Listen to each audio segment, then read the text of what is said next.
There are moments in our lives that seem to define us.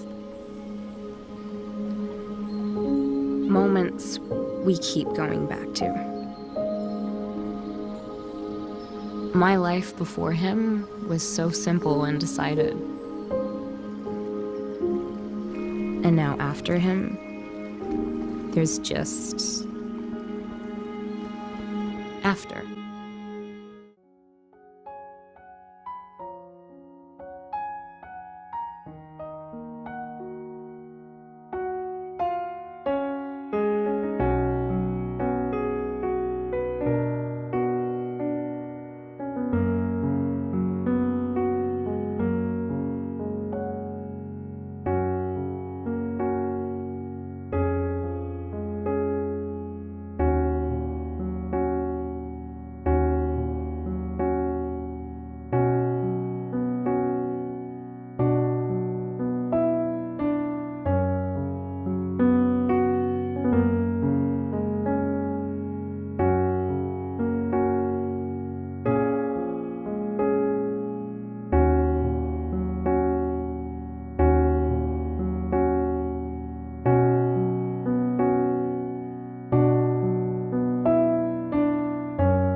Aku menikahkan Anissa Ulfa, anak kandungku, dengan engkau dengan maharnya seperempat alat salat tunai terlimpah.